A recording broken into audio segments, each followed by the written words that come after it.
Hello, this is GEFerris, your narrator and photographer. I went north to Upernavik because I wanted to paddle in a much more stable environment, that of granite, gabbro, and basalt. I have interspersed some maps. In the foreground is Lange Ø Island, and this opens onto Amarqua Passage. This is Lower Amarqua Passage, and along here were really some beautiful minerals to look at. And one of the reasons why I chose to paddle in this passage, Amarqua, was to avoid all the ice I knew was down in Upernavik ice fjord. So here we are coming in over Long Island. We are catching a lovely view, just covered with ice, of the ice fjord. We are coming in. Now we are looking at Upernavik proper and its runway on top of the island. You can see how Upernavik relates to the ice fjord, which is farther and beyond, but all of the ice that comes out of that ice fjord comes past, and this -7 can make a touchdown just about a dime landing. We had a great flight all the way up. And sure enough, this is a view just over the side from the airport, showing where the ice is. It's all over the place. So I'm heading south to visit Amarqua Passage. Driving down from the airport, this is Sanderson's Hope, the mountain that is nearly 4,000 feet high and plunges straight into the sea. My Mark I long-haul kayak, which I used once again on this trip. It was a wonderful kayak, very, very comfortable to sit in for long hours. I had decided to get going paddling very early in the morning because I knew paddling due south is agony into brilliant sunlight. For me, it's such a torture. I'd rather paddle during the wee hours of the morning when it's still quite dark. I got down to Gamelhound and decided to put the boat together, its finishing touches, and got underway at 4 o'clock in the morning. From there, I paddled southward along this map, and it was quite a visual adventure at first. So there I was, heading out in this exotic golden light, a kind of time and light I had never experienced before in all of my kayaking adventures here in Upernavik. Indeed, I'd been coming and going since 1992, but this was really a very exciting experience with this special light. There was a little wind on the water, nothing to be too particularly concerned with. My Mark I is a very seaworthy kayak, and this was the view of the first large island.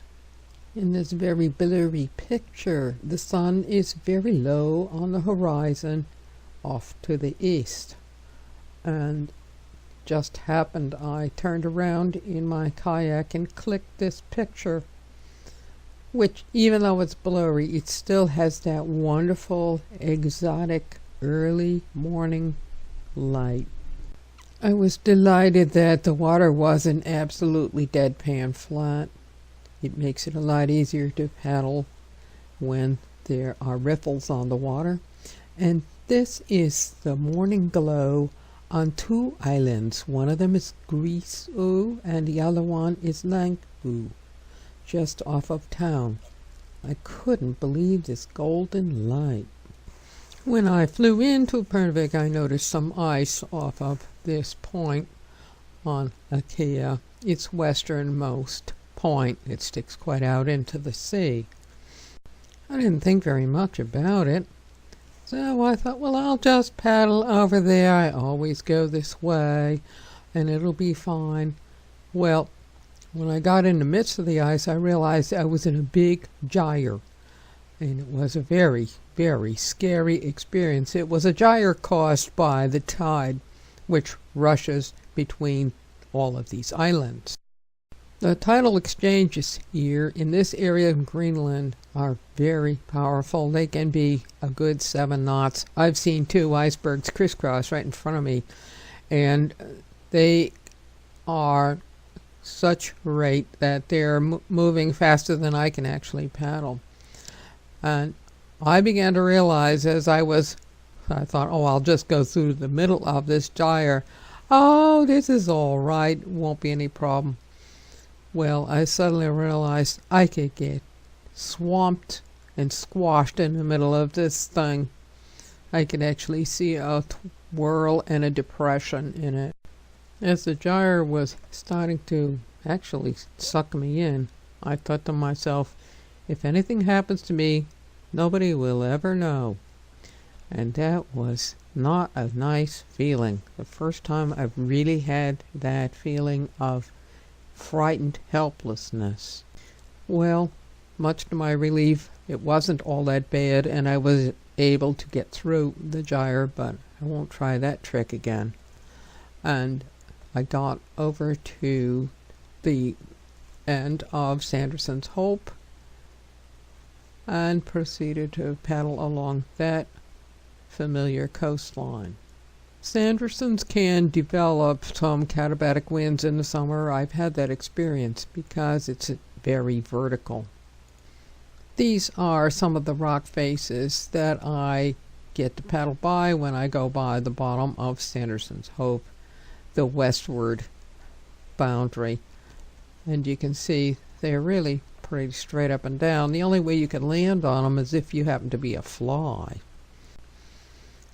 This is an aerial shot that shows what it looks like, and from the airplane it was surprising to see what it really does look like.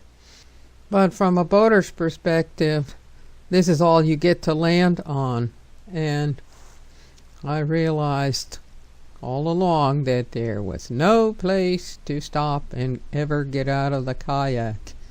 It's just impossible. And in Upernavik there are loads of places just like this all over, that there's no place to get out of your kayak. But then again, just around the corner can be a convenient place to get out. So I started out at 4 o'clock in the morning and got down to where I was camping at Tunawa at 9 o'clock in the morning. I made that trip in 5 hours. The currents were with me, and that makes paddling a lot easier. The previous time it took me a long time to get from the point Ingia to Tunawa one evening because the current was against me. This is what it looks like in photographs taken in other years of the point Ingia looking down in toward Sortwool. And you can see the bright colors of the minerals on the rocks that this area is very famous for. Along the cliffs of Tunawa, I am really sorry that in all the times I've passed by them, I never took a photograph of the colors of the minerals.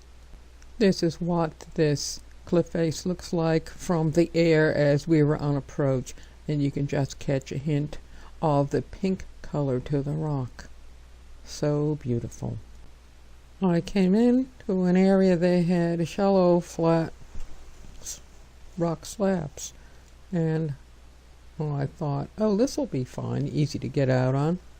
But then every time I tried to step out, a swell from the remaining day's storm kept grabbing me and pulling me back out again. And if I got up on the slab with my bow, the boat would flop over to the side, making a very awkward exit.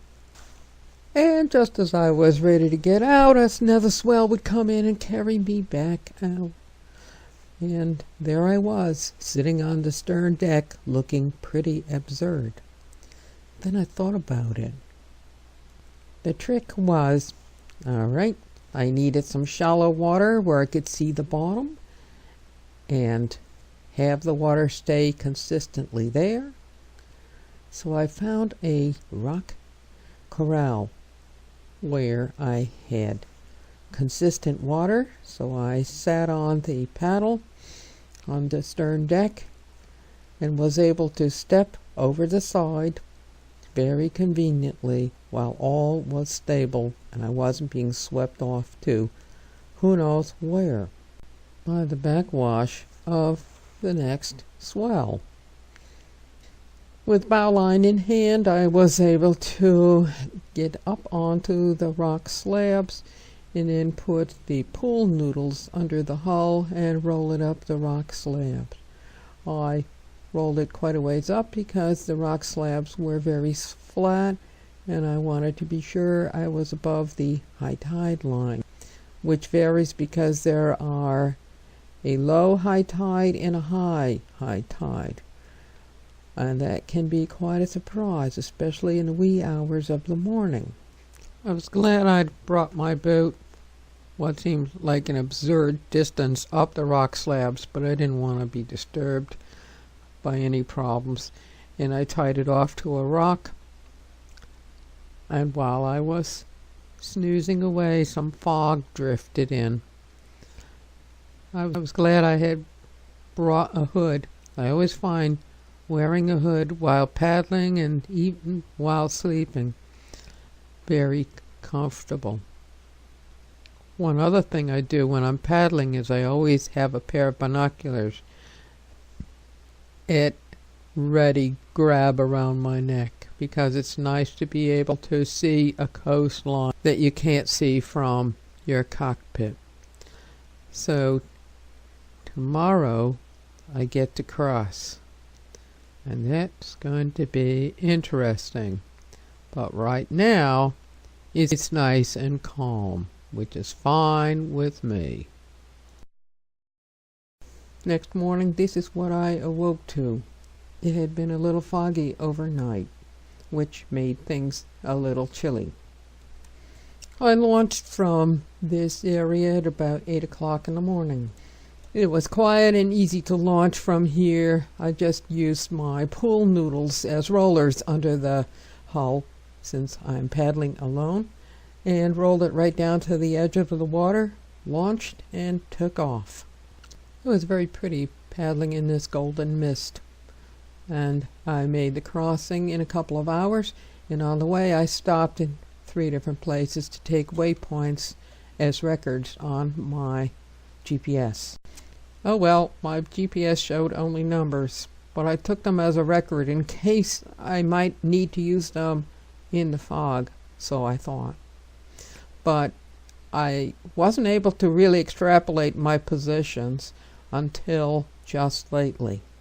With a simply numeric GPS, I was completely helpless and was not able to extrapolate my position on this map, which is 1 to 250,000. 2/3 of the way across near Upernavik Island, I was faced with a wind coming up and some waves in my face, which I had to deal with because they were blowing broadside at me on my way across until I got into the wind shadow of the land. One thing I noticed about passing by these small islands is they are always festooned with lots of tussocks of grass, indicating that ducks have always nested on these. I found it very fascinating and completely unexpected when I came into the wind shadow of the opposite side, the east side of this passage, that there was lots of seaweed, which indicated to me beyond all question that this area is a very rich marine resource area. These next few photographs were taken while aboard the Upernavik in 1995, not from my kayak. With great relief, I rounded the bend at Kasingatok, the opening of Topographic passage. And this is what it looks like in reverse from aboard the Upernavik in 1995, and this is a moment where we are heading just down this Topographic passage, and the rocks flanking it with the endless waterfalls. There was 4 of them in a row, and I also got to do the same passage in 1993 with all of these waterfalls. This is my general route. It's pretty straightforward, right down towards Sukhothai. I didn't have to do anything special on the way down. I just kept an eye on the currents and the riffles and any wind that might be in my face to sort of avoid the wind by seeking the wind shadows as I paddled down. The first place I could come in for a landing after all this expanse, and believe you me, I have looked and looked, was at Tiglac, which looks like this. And I took this in 1993. You can see on this map that all along the north side are lots and lots of little lines. Those are all the waterfalls that are represented on the map. Next, the map shows the campsite that I came into, which happened to have huge numbers of mussels, and it was a very warm area with very poor water. And believe it or not, with all those mussels, I had forgotten to bring any kind of pan to cook in. And this morning I have paddled across, and now I have once again gotten to the Byrd Cliffs that I had seen in 1993, where I watched razorbills dive off the cliffs, pancake on the water, and take off.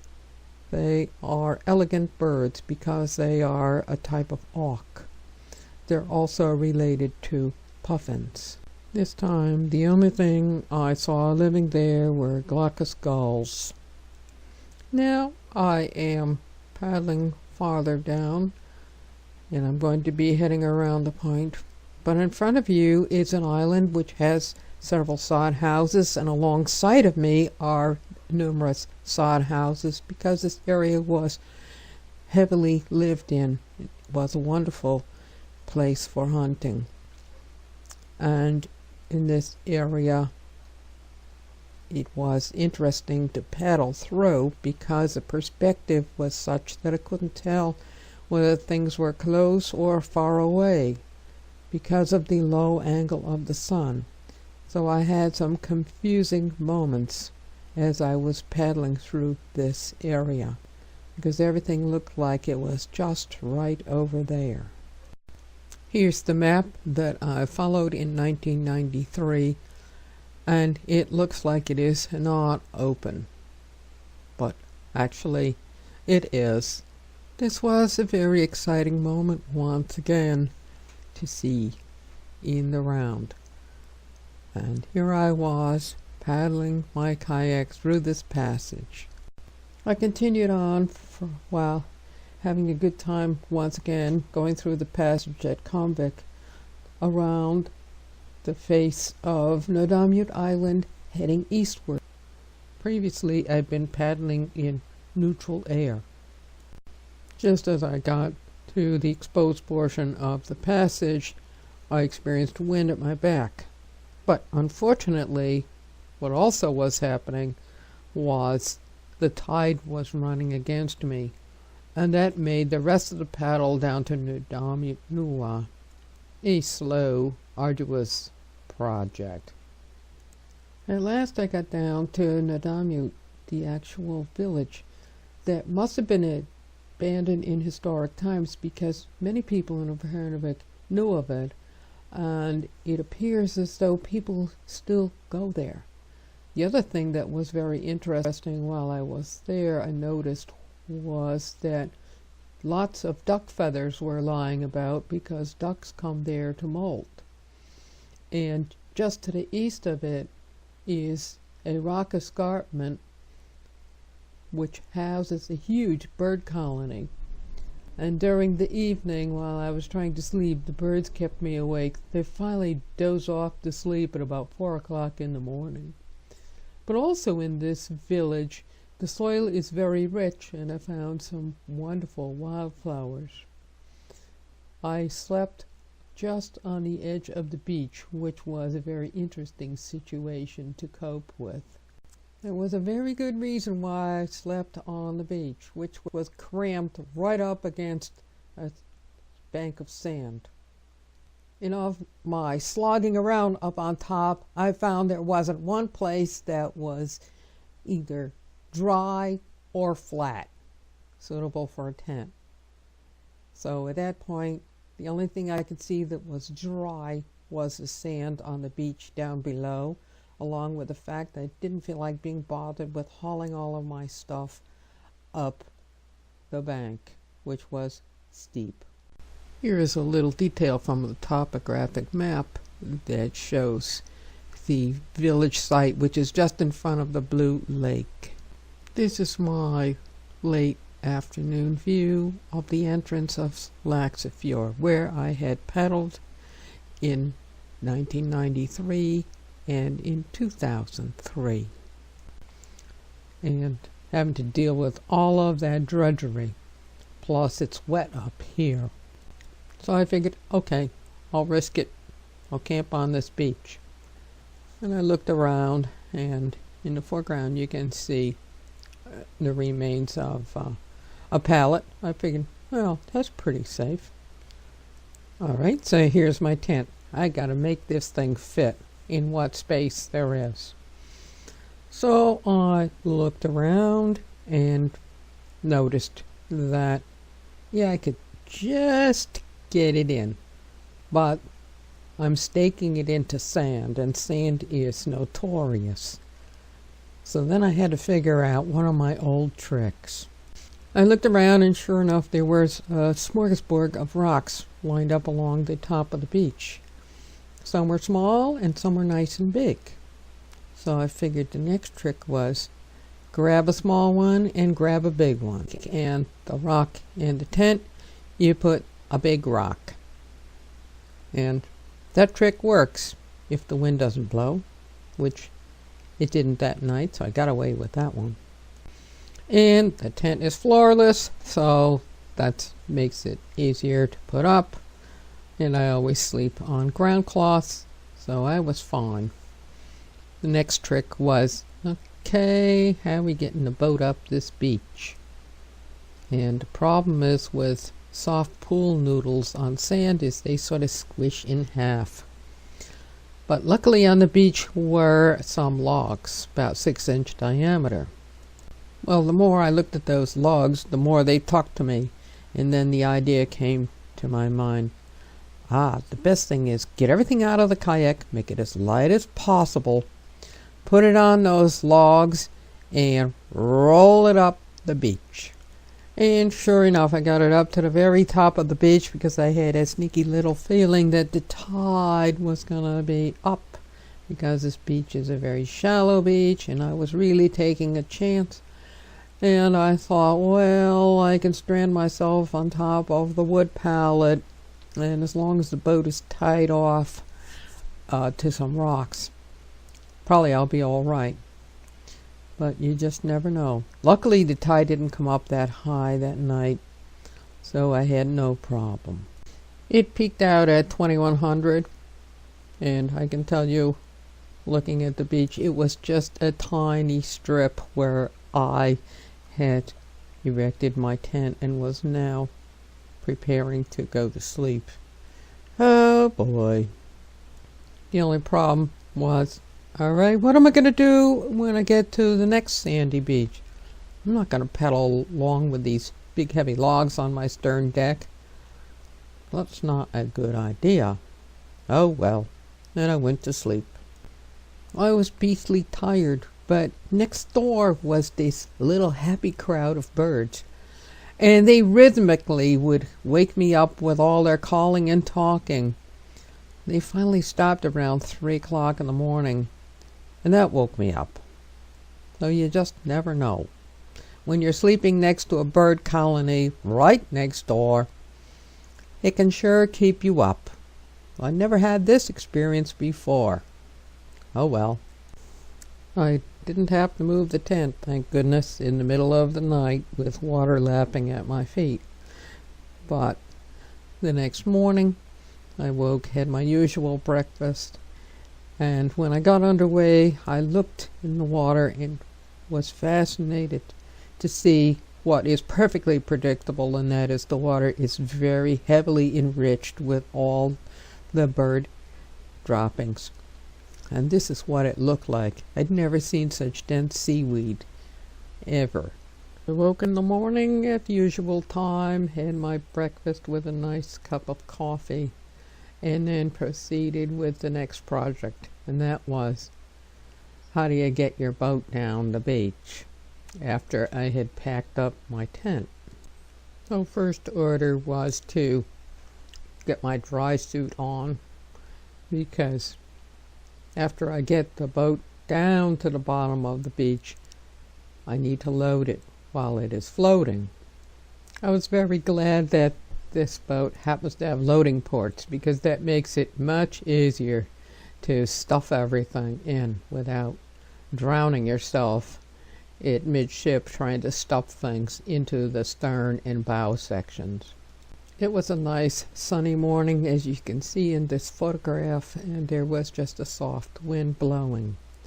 What I thought was a good idea was to see what was at the bottom of the cliff where the birds lived. And as you can see in this picture just over the side, there's a huge population of seaweeds.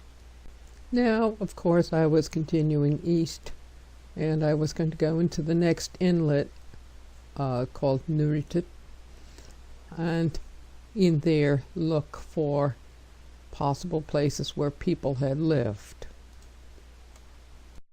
As I paddled along and started to go around the entrance, I noticed to the west was a whole slew of very much rounded granite with cliffs overlooking the water, with areas large enough to erect a tent.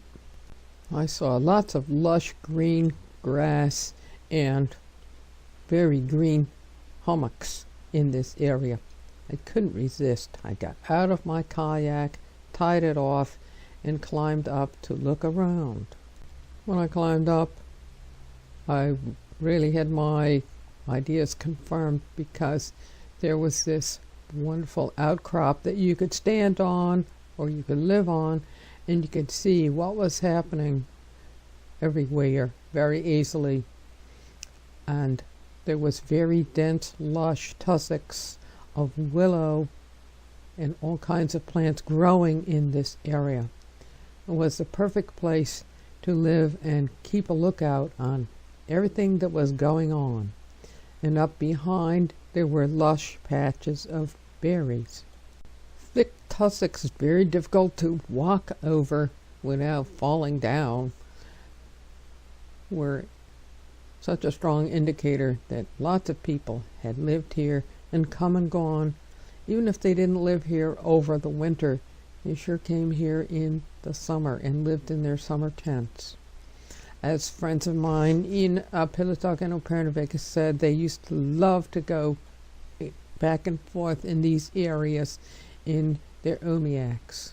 One of them was Ollie Toliveson's mother, and that was just thrilling to hear. I remember the smile on her face when she described how much fun it was to go down in the fjords berry gathering in the summer. The sod house walls, still remaining, had plants growing 6 inches high, and in the foreground is a hole filled with large boulders, which must have been a meat cache. I paddled around the rim, along the north edge of the rim, and just investigated whatever I could think of from my kayak. It was quite shallow in here, which I thought was rather interesting. Most of the edges of this area were easy to get out on if you were paddling in umiak. And this is the view looking at the clouds as I happened to be standing there around noon. This was in the easternmost portion, and it was just extensive flat rock terraces The extensive golden brown color is a bunch of sphagnum, and I walked up these terraces to look for what I thought was a freshwater pond, and I got up on the top and there was nothing. It was bone dry. So that just added to my conclusion that water is quite scarce in this area this time of year. It's now hot and dry. As I'm standing here looking back to where I have come from, far behind is that magnificent entrance to Laxefjord. And there's no other place in the world that quite looks like that. But in the foreground is a peninsula of rock, which must have been a very interesting igneous intrusion, some sort of a dike. It looked like it was almost a perfect cylinder. Never seen anything quite so dramatic before in my life. Wow, I was really amazed to see such a perfect cylindrical shape in stone. Just amazing geology to see here in this region. I'm standing in the farthest east portion of this map, and it's interesting to look at that dike that's in the middle, and further beyond that are some very interesting metamorphosed geological formations which were straight up and down cliffs. I very eagerly paddled to the bird nesting site, only to come across herring gulls, which I hadn't really seen before in great number, cormorants, and little moors. There were no auks, and I was disappointed. Oh well. This is a photograph taken from Sword Hole in 1995. However, what was interesting, for the first time I found a herring gull rookery. So that was quite exciting. Paddling back out was interesting along these cliffs, which were dark brown layers interspersed with tan.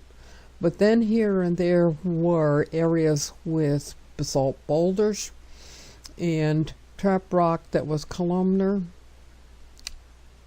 And then as I got to the outside, I started to come across some interesting wave conditions I hadn't thought about before. I thought I'd have some fun and play some games with the swells and waves. But then my way out around, I really got myself in a surprising situation. My rudder wasn't deployed and my cockpit wasn't fully closed, because what happened was I wasn't quite prepared to be dealing with waves that were generated by the wind that were hitting the rocks that were facing due west, and the wind was coming from the west, and I was dealing with some nasty backwash from the waves. I almost wound up smashed against the rocks. I had to be careful to get myself out of there and not tangled up on the rocks.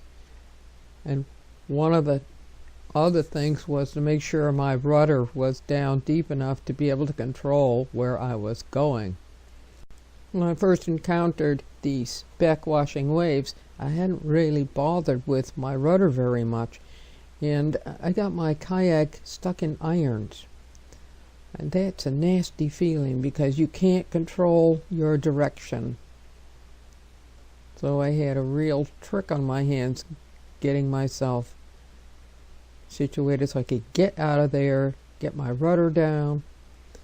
I had a few dicey moments that made me realize, don't be so casual when you're paddling your kayak. You can get into big trouble, and the worst thing in the world is to wind up smashed against some rocks. I can tell you, being in irons and being nearly smashed against rocks made me pretty jittery. So, in great humility, I paddled farther east down, with the wind pushing me and I was on to my next campsite. And on the way were some fascinating, very beautiful cliffs I get to enjoy looking at. What a relief it was to get around that peninsula at Neritut and to be able to then paddle downwind. But one wonderful thing about this boat I am using is that I had adjusted the foot pedals and the seat just right so that the kayak really fit my body, so it was part of my body. I was able to handle dizzying Kalpadas very well, just because I had planned in advance to be absolutely comfortable in my cockpit. Going downwind is always kookabook paddling, but I was so snug in my cockpit I was able to focus on what was happening and integrate my paddle stroke with the waves. So I made a most efficient use of all of my paddling strokes. Along the way were these cliffs, which had some very interesting minerals in them. Some of them were strikingly pink. There was lots of examples of broken rock here and there, streaming down the hillsides. There was hardly anywhere I could actually come in for a landing if I needed to. But I had a delightful time just looking at these minerals. Okay, here we are looking at the minerals. Right. What I was also hoping for, and you can see in this picture, some water coming down. Okay. And there's beautiful metamorphosed minerals there. So I tried to paddle in closely enough so that I might be able to just dip up some water on my paddle. Now, if you look at this map, oh, look at that. There's 4 brooks, 5 of them coming down. Surely there must be some water.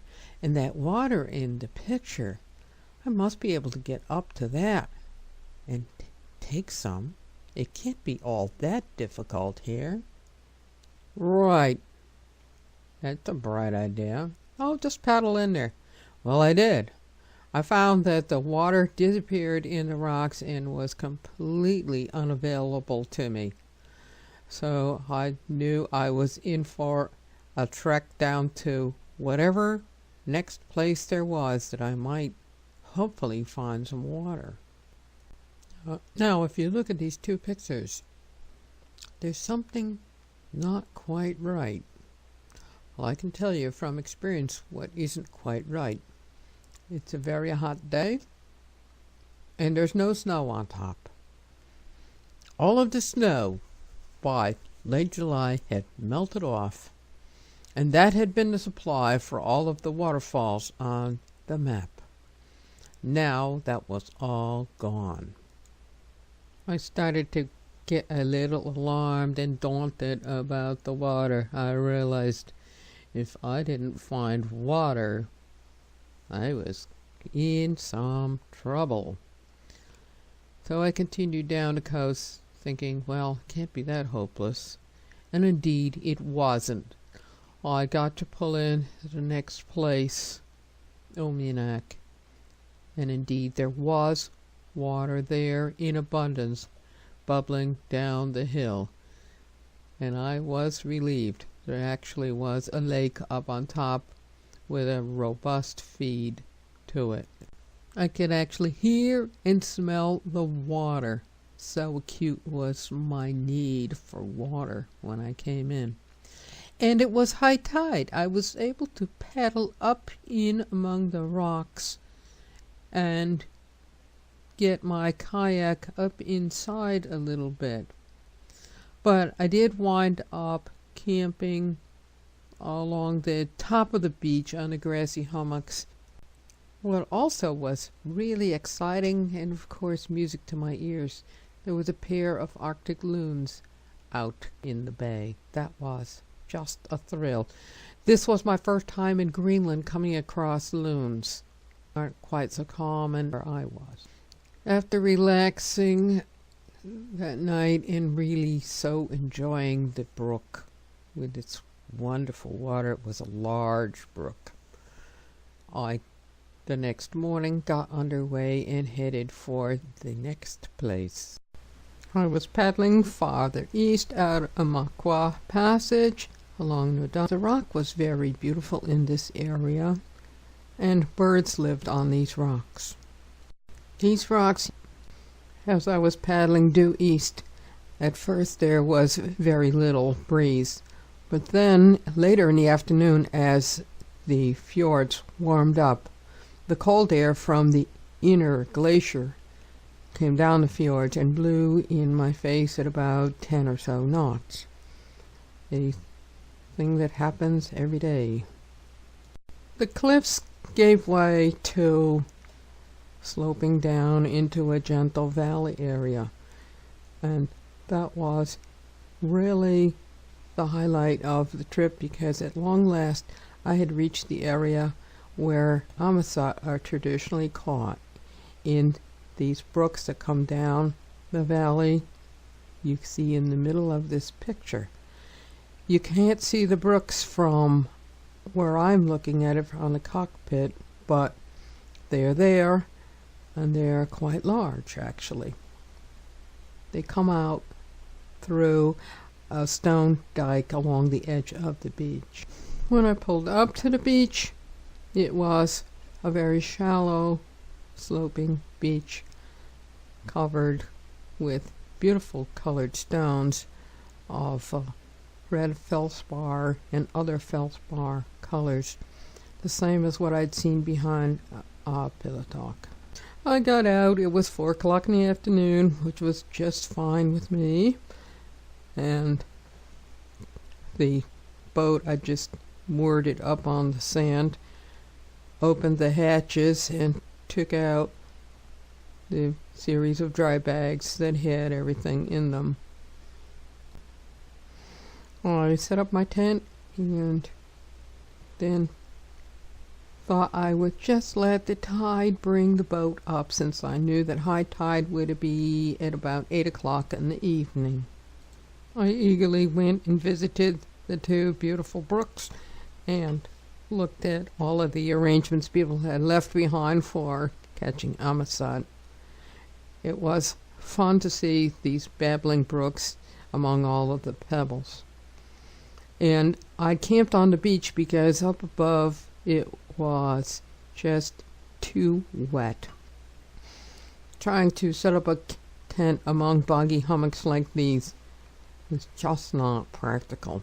So I was content with camping on the beach and spent a comfortable evening, every once in a while checking the kayak to bring it up a little higher and a little higher. I went up above and walked around and found a grand smorgasbord of all kinds of very sizable plants, and in among them were blueberries. And that was great fun, because I so enjoy feasting on blueberries. I can see why people really had a good time coming here, and why they always talk about going for blueberries in the fjords, because they sure don't grow on the outside, but they grow on the inside of these fjord areas.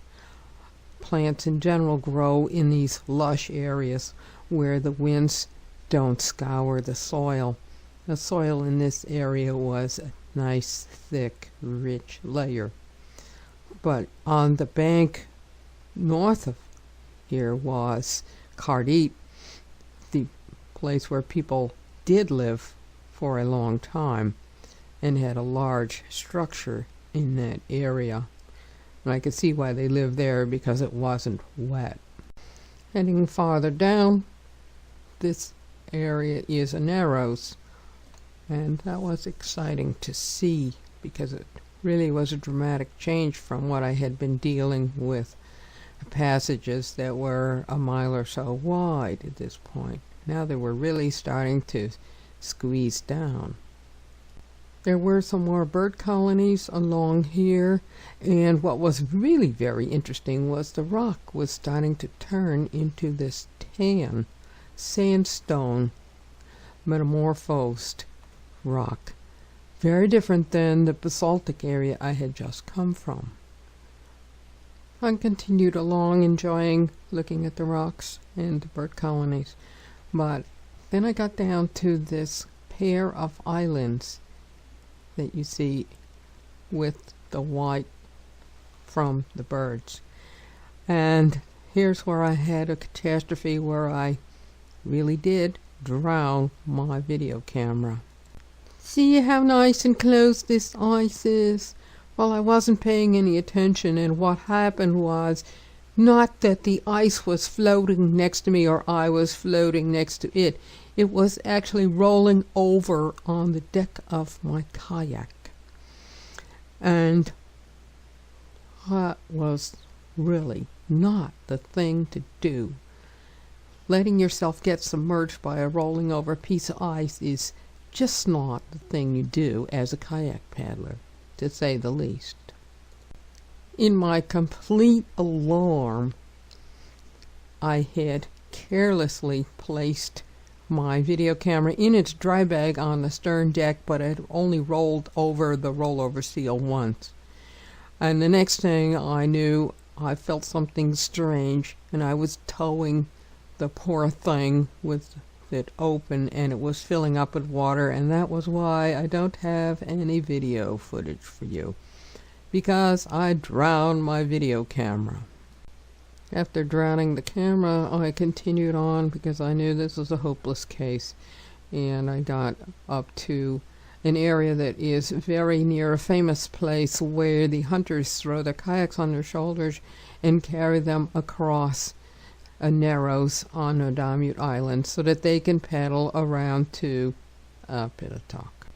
This is what it looked like on the water, but I can tell you, I sure was shocked when I was taking pictures to suddenly discover that I was having an encounter with an iceberg.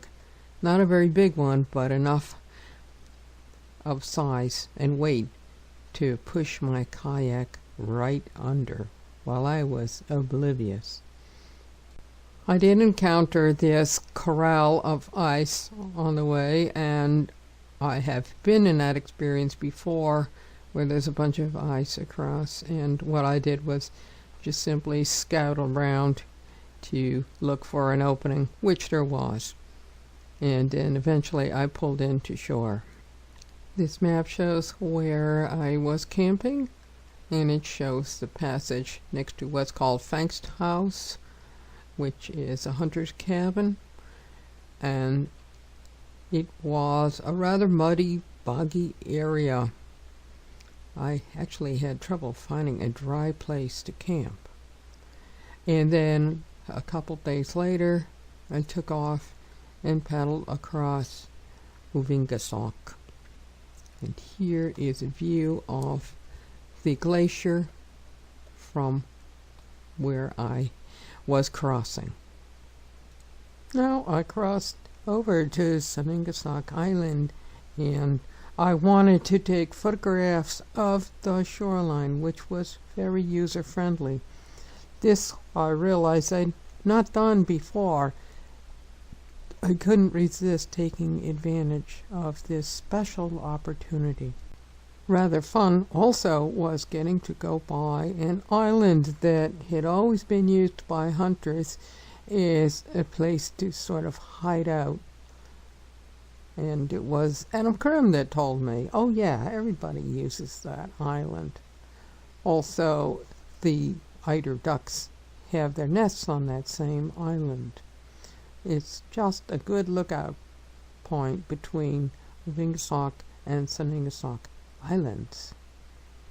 This insignificant island doesn't look like much, except when you're paddling by in a kayak. You can see its topographic advantages, which is why the hunters used it as a good lookout. Okay, so the project is I am going to paddle partway around Sanderson, and then I'm going to cross over to the mainland. Well, that turned out to be an interesting project. A little too interesting after a while. So here's the edge of Sanderson. A lovely, hospitable shore, but not exactly perfect for tenting, and who knows where the water is. Here's the Narrows coming up, so familiar to me. And I can see the Byrd Cliffs off to the side. And then I continue paddling on. And then the next thing I thought I knew where I was. So I decided, okay, I'm crossing over. Oh boy. Well, I never did cross to where I thought I was crossing. I crossed to another island instead. But I did experience some interesting paddling.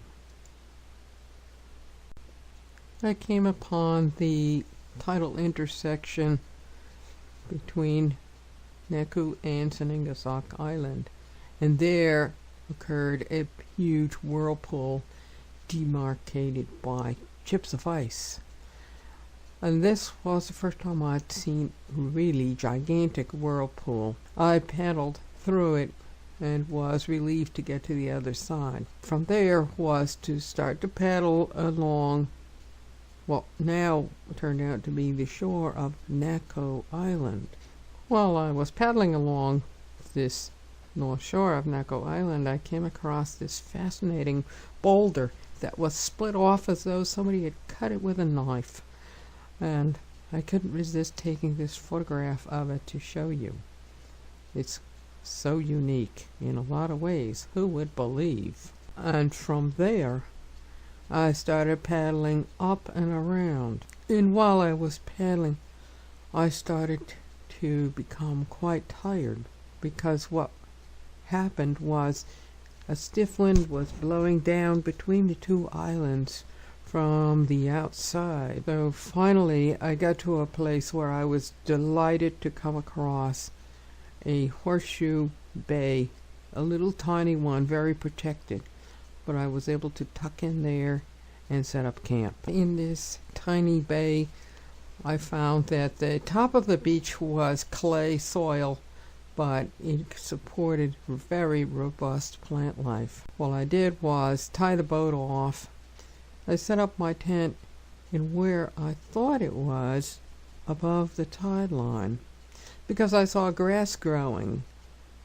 Well, that wasn't true. It was grass that could take saline conditions. And I failed to notice a few pieces of fucus. At 11 o'clock at night, I felt this light pushing on my feet, and I heard a little sound outside like water. And I realized, well, it wasn't a polar bear, but it was the tide. Well, it was a lucky thing. I always use a bivy bag over my sleeping bag because my tent is floorless. But you never saw anybody get out of their sleeping bag and get into their shoes and get their tent up above the tide line, as I did that night. As for my boat, I thought it would be just fine. I had tied it with some polyethylene throw line off to some big rocks. But I had suspected this could happen.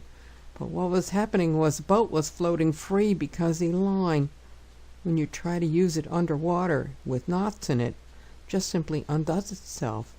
If there's one thing I learned, as I had to get everything up another 10 feet up the beach or so, was that when you see a few pieces of fucus in the grass, you better believe the tide brought it. The next morning was nice and sunny and bright, and what I did was I used the remains that people had left around on the beach of fishing nets that had floated in, and slid the boat on that nice slippery nylon fishing nets it made out of. That was perfect. Oh well, I took off heading west, assuming I knew just exactly where I was. But actually, this view really is Nodamute Island across the way. However, I found some bird nesting sites, and I couldn't remember whether they existed or not. But then I started paddling robustly along and encountered some interesting views that were unfamiliar. And this was one of them. Well, if you really don't want to know what I was doing, I was paddling down around to a place that turned out to be a hunter's cabin. Oh, that was really a shock. On my way down, I took some wonderful pictures in the shallows of the prolific sea life in this area. What was great fun while I was down in these shallows was that I came across a huge group of these moon jellyfish out swimming, and I had never seen them in such profusion. I kept vigorously paddling along until I suddenly arrived at this hunter's cabin. I was completely shocked. I couldn't believe my eyes, and I realized this is not a joke. I have no idea where I am, and I decided I am turning around and getting out of here, and I'm going to paddle back to the outside where I recognize the landmark of Laxefjord. Earlier, when I was coming around the outside of Lange Ø Island, I happened to take this picture from this location, and this was before I went down to the hunter's cabin by accident. What it was that was so important in this picture was I could see the entrance to Laxefjord, so I had an idea where I might be. And when I got finished with my escapade wandering around down below, I came back out again, and here was my goal: to paddle past this and to camp on this island. The next morning I couldn't be out of there soon enough, and in this light I took off. I was never so glad in my life to be able to see some landmarks I could recognize, and I also experimented with my camera to catch images of the waves as they were just rising up. That was an exciting moment for me. This is Nodamute on the other side. This is Laxefjord, the familiar entrance. I really didn't care what I paddled like a bat out of hell. And I got to the Nodamute, where I found these wonderful Byrd Cliffs that I had on the map. Now I am looking at Upernavik, the opening, and the Byrd Cliffs on the other side of it, where I took some more pictures just to confirm my observations that yes, there are razorbills here. This is my general route, but actually I hugged more on the Laxefjord side. But I am sorry to say I had originally planned to go down and visit Laxefjord again and the fishing area down there. I just didn't feel like dealing with this blistering heat, so I was only too happy to just turn around and head back for a campsite I had stayed at in 1993. And I knew there had to be water there because there is a very active spring that runs off the middle of the island right down to the beach, which indeed there was. I started out paddling the length of Torsukatuk Passage at about 1:30 in the morning, and when I got down nearly to the end, I happened to look around. I just had the feeling there was something special, and sure enough, there's the moon. I couldn't believe it. It was one of those rare moments when you get to see the moon, and that is the last time I got to see it. In the middle of this map, between Singanarnog and Angatosok, is where the moon is actually showing. and I just happened to be sitting in my kayak at that moment. But while I was in my kayak, I thought, well, I'll just keep paddling and I'll get to the end and I'll get to see the moon again. But no, that was not possible to happen, because the moon had already set by the time I got to the end. For all the years I have paddled in Upernavik, it's almost never I've gotten on the water in these early hours of the morning. And now, when I look at this picture and remember the moment, I wish I had done this more often, because it's a fascinating moment in the time of day. In this topographic map, which is not really illustrating just exactly how I paddled, but roughly where the two wind arrows are, is where I stopped on Upernavik Island to just get out and check my boat for some reason. And it was there that I discovered I had forgotten to close my stern hatch. I couldn't believe I could have done something like that. And I had paddled through some waves, but I was just plain lucky my stern compartment hadn't filled up with water. Because paddling a kayak with a loaded stern, especially loaded with water, gets to be interesting. I took this photograph from Upernavik Island, and I enclosed a map just to show where I was in relation to the landmarks, which are the very famous rocks and Byrd Cliffs of Horseshoe.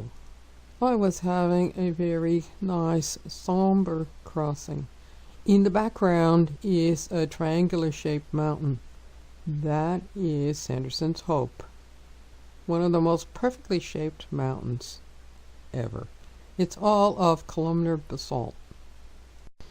Here is that general topographic map, and I passed by a key point in the somber hours of the morning.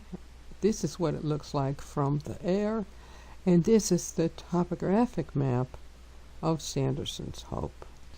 After all the years of paddling by here in the late afternoon hours with lots of waves tossing me up and down, I finally took some photographs of what it really does look like at the base of Sanderson's Hope when you're in your little kayak. I had had so much fun, I was overwhelmed, and I couldn't wait to get back to town. So I just hauled along. But what was very interesting when I got off Lange Ø was something really frightening. Okay, now doesn't this picture look just lovely, somber and quiet? No, absolutely nothing is going to happen in this picture, right? Well, that was about what was happening to me as I was paddling by Lange Ø. And I can tell you, here's another picture with loads of icebergs. Now, which one is the one that's going to break? You want to try and guess that one? Okay. Okay, here's a couple of definite unstable ones. Which one in this picture is going to break? So, just as I'm paddling by the middle of this island, not exactly this island in the picture, but Lange Ø, there was this innocent-looking iceberg, and the thing blew up with a tremendous crack of thunder. It scared me so thoroughly, every hair on my body stood up. I just about threw my paddle up out of my hands. I've never forgotten that. What a tremendous crash that iceberg made. I still remember it, and it just goes to show you, you can never tell what's going to happen with an iceberg. But when you hear an ominous clicking sound, that means it's going to break. If you're that close to hear the clicking sound. Instead, this thing just gave up with an explosive roar. It took a little bit more time because I think the tide was against me, but I paddled into town, and that was the end of another trip. This had been really quite a learning experience. And then from there, Gina Kieslow, who's in this picture, and I went out with her husband John to gather mussels in Tortuga Passage, and we went for a boat ride in the islands north of Upernavik, the Dusak area, where I got to see from a motorboat what ice can look like in the fjord area. That was interesting to me to see from a motorboat views that I'd rather avoid in my kayak when it's this much ice all around. Everything was changing. The ice is always on the move, and in late August the sun was starting to set. I was very lucky to be able to actually enjoy the privilege of watching the sunset around midnight in Upernavik. I've been there before many times. Thank you for watching my video. This is GEFerris, your narrator. And this is my route that I started out on this day. Another fascinating paddling experience. You just never know what you're going to see.